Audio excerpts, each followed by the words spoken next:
Hello dear students, once again welcome back to the basic booster classes. Guys, पिछले 2 दिन से हम देख रहे हैं shear force and bending moment diagram, जिसमें हमने देखा सिंपली सपोर्टेड बीम अगर पॉइंट लोड के साथ आता है तो उसका एसएफडी बीएमडी कैसे निकालना, इससे तो हम वाकिफ हो चुके हैं। अभी टाइम आ गया है कि अगर आपकी बीम पे यूडीएल आता है, यूडीएल माने तो यूनिफॉर्मली डिस्ट्रीब्यूटेड लोड, तो आप क्या करोगे बताने जा रहा हूँ। वही चीज शुरू कर लेते हैं आज का लेक्चर। देखिए यहाँ पे आपको दे दिया गया है एक बीम, उस पे यूडीएल है और यहाँ पे पॉइंट लोड है, दोनों का कॉम्बिनेशन है। तो अब इसमें स्टेप्स तो सेम रहेंगे, बस एक चीज आपको एक्स्ट्रा करनी है और वो है इस यूडीएल को पॉइंट लोड में कन्वर्ट करना। देर किस बात की शुरू कर लेते हैं कन्वर्जन। ये देखिए, ये जो बीम है एज इट इज मैं नीचे ड्रॉ कर देता हूं, ठीक है। ये देखिए यहाँ पे पॉइंट लोड है 5 का, इससे तो हमें कोई दिक्कत नहीं है, वो एज इट इज। अब यहाँ पे एक पॉइंट है जिसको हम सी बोलते हैं, ये जो पॉइंट है ये बी है, ये पॉइंट बी है, ये पॉइंट ए है। अभी मैंने बात करी थी यूडीएल को पॉइंट लोड में कन्वर्ट करने की, तो कैसे कन्वर्ट करते हैं। जो यूडीएल इंटेंसिटी है कितनी है 2 किलोन्यूटन पर मीटर इनटू जितने स्पैन पे वो लग रहा है वो डिस्टेंस, कितना स्पैन है 4 मीटर, देख रहे हो यहाँ से यहाँ तक 4 मीटर। तो ये हो गया आपका पॉइंट लोड का कन्वर्जन। 2 4 8 टेबल्स तो सबको आते हैं, 8 किलोन्यूटन हो गया। अब बात आती है कि सर यूडीएल पूरे स्पैन पे था, तो ये जो आपका पॉइंट लोड है कहाँ पे टिकाए, हम टिकाएंगे वही जहाँ पे उसकी होगी जगह सही, ठीक है। ये देखिए, ये जो यूडीएल है इसके सेंटर पे बराबर सेंटर पे वो एक्ट हो जाएगा। तो सेंटर कहाँ पे आएगा, ये 4 मीटर है, इसका मतलब इधर 2 मीटर और इधर 2 मीटर। ये 2 मीटर और ये 2 मीटर बराबर काम कर लिया। ये जो 1 मीटर है एज इट इज लो इधर, ये लास्ट का 2 मीटर। इंटेंसिटी अपना 8 आया था जो किलोन्यूटन में था। हो गई बात खत्म। यूडीएल को कर लिया पॉइंट लोड में कन्वर्ट। तो अभी शुरू कर लेते हैं अपना स्टेप 1, स्टेप 2 और स्टेप 3। तो स्टेप 1 में क्या करते हैं, स्टेप 1 में हम रिएक्शन कैलकुलेट करते हैं, बराबर एकदम रिएक्शन। अब रिएक्शन में 2 ही इक्वेशन अपन यूज करते हैं। पहला होता है summation of movement at A is equal to 0। ये देखिए, summation of movement at A is equal to 0। अब यहाँ पे साइन कन्वेंशन जो भी यूज करते हो पहले उनको लिखो, पहले उनको लिखो। इसके लिए मैं यूज करूंगा ग्रीन पेन, ताकि आपको ये ग्रीन पेन से जितना भी लिखा हुआ है पेंसिल से अपने नोटबुक में लिखना। अगर आपका फोर्स क्लॉकवाइज घुमा रहा है, देखिए जिस पॉइंट पे आप मूवमेंट ले रहे हो ना वहां पे अंगूठा रखना और जहाँ पे फोर्स है वहां पे एक उंगली और उसकी डायरेक्शन में उसको घुमाना, तो पता चल जाएगा आपको क्लॉकवाइज है या एंटी क्लॉकवाइज है। ये यहाँ से उंगली उधर तो पहुंचेगा नहीं, लेकिन मैं यहाँ पे जूम करूँगा और ऐसा उल्टा, यानी बी के फोर्स को एंटी क्लॉकवाइज आएगा, वो बताऊंगा आने दो उसका टाइम। देखिए यहाँ पे पहले लिख लूंगा मैं साइन कन्वेंशन। क्लॉकवाइज रहेगा तो पॉजिटिव और एंटी क्लॉकवाइज रहेगा तो निगेटिव। इतना सिंपल है। तो अब मैं यूज करूंगा ये साइन कन्वेंशन और मूवमेंट निकालूंगा। मूवमेंट कहाँ पे निकाल रहे हो, ए पे, ओके। पहला फोर्स कौन सा है 8 किलोमीटर, क्या कर रहा है क्लॉकवाइज जा रहा है, तो उसको हम प्लस 8 इंटू 8 का डिस्टेंस ए से ही, क्योंकि ए पे ही मूवमेंट ले रहे हैं इसलिए 2 मीटर का है, 8 इंटू 2 ये ब्रैकेट में रखो। फिर दूसरा फोर्स कौन सा है 5 किलो न्यूटन, वो भी क्या कर रहा है क्लॉकवाइज जा रहा है, प्लस 5 गुना डिस्टेंस कितना आएगा ये 5 से ए तक का, मतलब 2 2 4 4 और 1 5 हो गए 2 फोर्स। अभी बचा ये, एक्चुअली ये जो होता है ना जहाँ पे सपोर्ट होते हैं वहां पे रिएक्शन आते हैं, ये एक्चुअली आपको पहले ही लिख देना चाहिए। जैसे ये डायग्राम ड्रॉ करोगे आरए और आरबी तुरंत लिख देना, नहीं तो इस इक्वेशन में भूल जाते हो लेना इसको, है ना। यहाँ पे आपको दिखा आरबी तो ले लोगे। चलो आरबी क्या कर रहा है ध्यान से देखिए, बीम जो है उसको अपवर्ड पुश कर रहा है यानी एंटी क्लॉकवाइज, तो इसको लेंगे माइनस आरबी इंटू इस आरबी का ए से डिस्टेंस कितना है 2 3 5 7 इज इक्वल टू 0। अभी क्या करेंगे ये दोनों का calculation, 8 to the 16 16 plus 25 41 minus RB into 7 is equal to 0।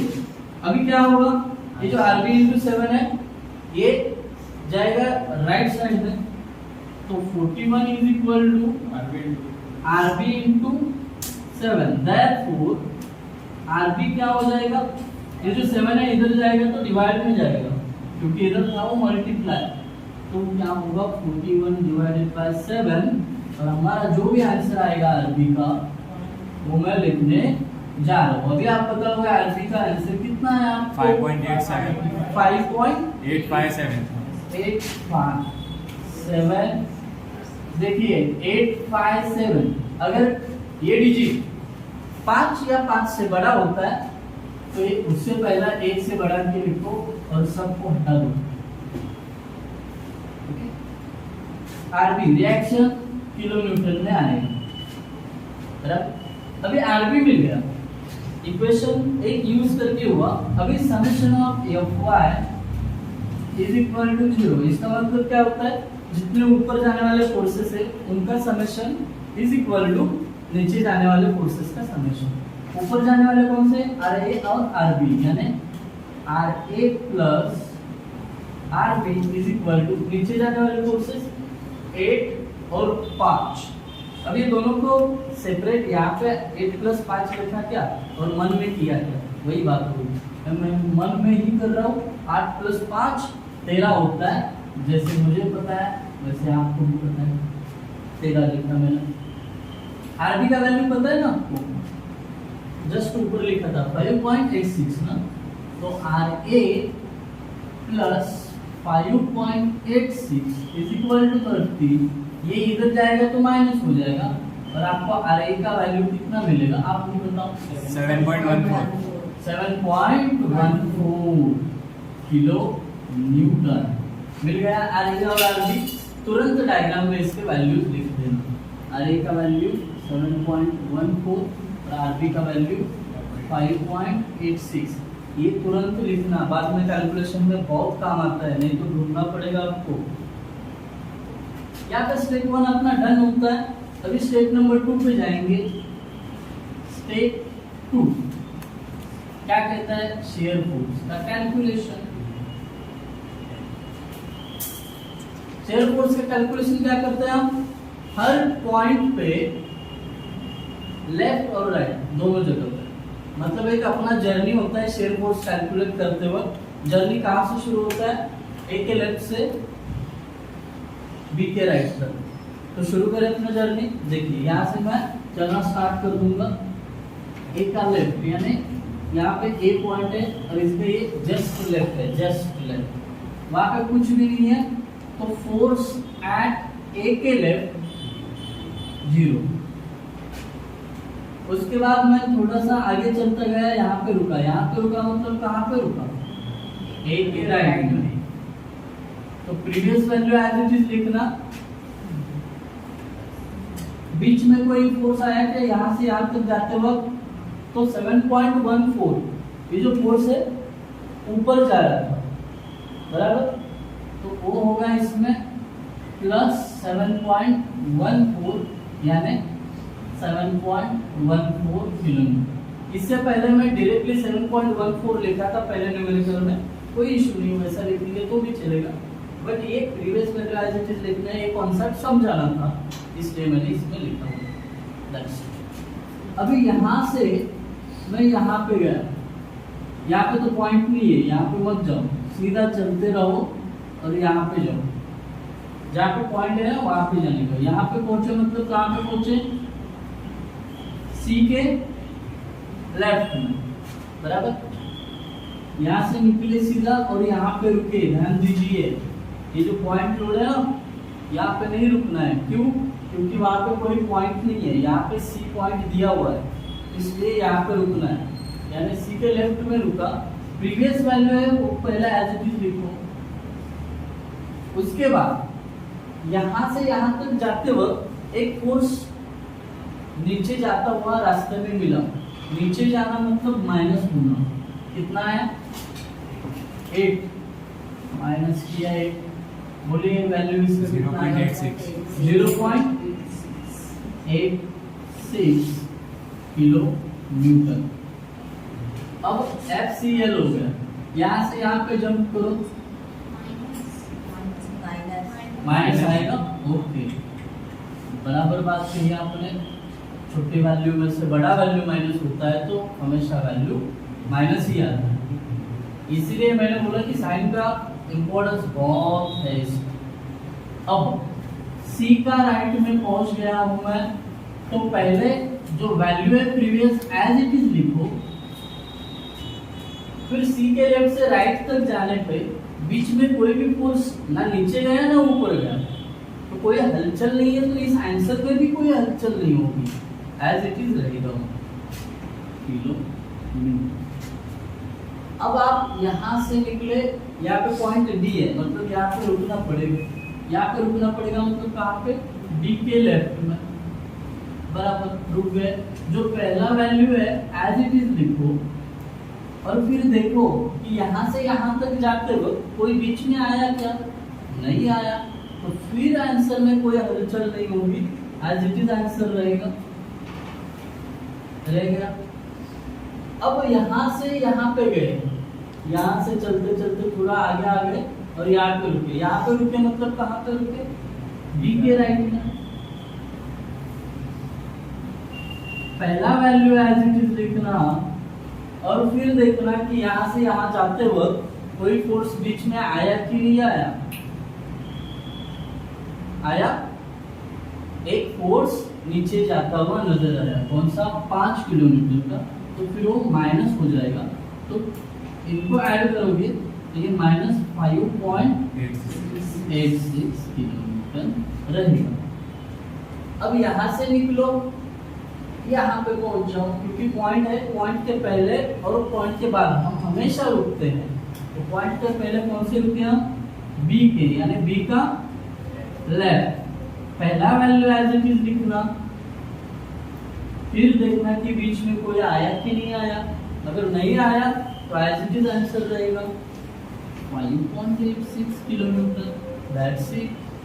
अभी बी के राइट में गए हो तो कोई बीम का सेक्शन ही नहीं है, तो क्या करोगे, बी का राइट 0 रहेगा। अगर आप इसको राइट में जाने के बाद previous value as it is और उसमें ऊपर जा रहा है इसलिए 5.86 ऐड भी कर लेते हो, आंसर 0 ही आना। तो ये क्रॉस वेरिफिकेशन होता है कि हाँ हम सही निकाले हैं आंसर, बराबर। चलिए, ये हो गया शेयर फोर्स का कैलकुलेशन। तो आपको मैं 2 मेथड बताता हूँ, ये देखिए। स्टेप 2 निकालने के बाद, शेयर फोर्स का कैलकुलेशन होने के बाद आप डायग्राम के लिए जा सकते हो। शेयर फोर्स का कैलकुलेशन हो गया तो आप डायग्राम निकाल सकते हो, नहीं तो स्टेप 3 करके बेंडिंग मोमेंट का कैलकुलेशन करके दोनों डायग्राम एक साथ भी बना सकते हो, चॉइस इज योर्स। अगर आपको लगता है कैलकुलेशन करने के बाद आपको थोड़ा सा ब्रेक चाहिए, तो उस टाइम पे आप क्या करो, शेयर फोर्स का डायग्राम ड्रॉ करो और फिर स्टेप 3 पे जाओ। ये ऑप्शन मैं आपको दे देता हूँ, आपको जैसा सही लगे वैसा कर लेना। लेकिन मैं तो अभी यहाँ पे डायग्राम ड्रॉ करने जा रहा हूँ, देखिए कैसे करते हैं, सब लाइंस जो है एक्सटेंड करते हैं, सब पॉइंट्स। अब यहाँ पे ये लोड को एक्सटेंड नहीं करना है, जहाँ पे पॉइंट है ए सी डी, ये हुआ आपका बी, बस पॉइंट्स को एक्सटेंड किया मैंने और यहाँ पे ड्रॉ किया लाइन। ये पॉइंट ए है, ये सी है, ये डी है, ये बी है। अभी आपको पता है ए का लेफ्ट और ए का राइट, इसी लाइन पे पॉइंट मार्क होगा, सी का लेफ्ट और राइट इसी लाइन पे मार्क होगा। तो शुरू कर लेते हैं पॉइंट मार्क करना। ए के लेफ्ट पे 0 था, कर लिया पॉइंट मार्क। ए के राइट में 7.14 प्लस है, इसीलिए ऊपर देखिए यहाँ 7.14। फिर सी का लेफ्ट अभी हो गया ना माइनस 0.86, ये देखिए इधर 0.86 माइनस है, इसलिए मैंने लाइन के नीचे ड्रॉ किया उसको।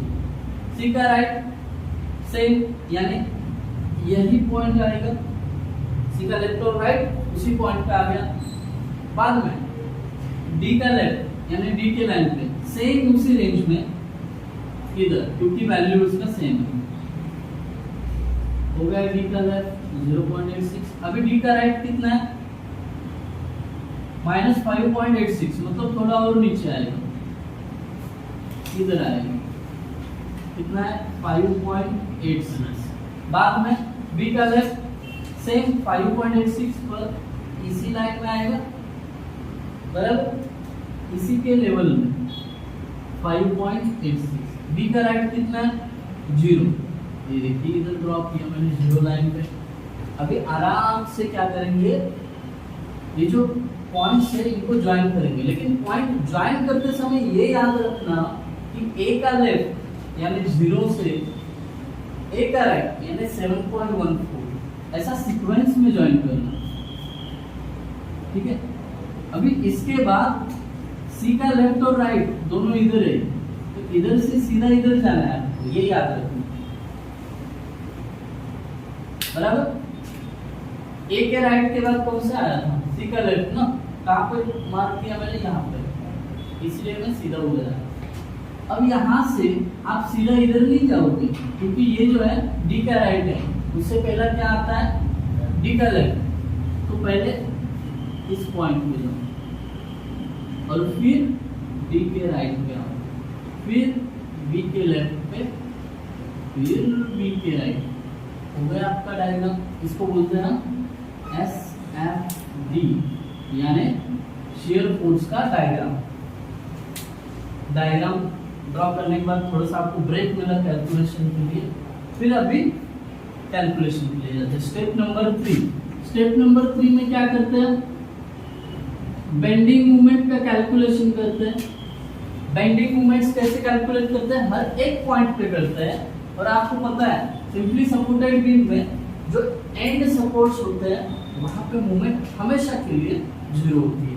अब एंड सपोर्ट्स इसके कौन से, ए और बी, यानी ए और बी पे क्या होगा 0 moment. Moment at A is equal to 0 और moment at B is equal to 0।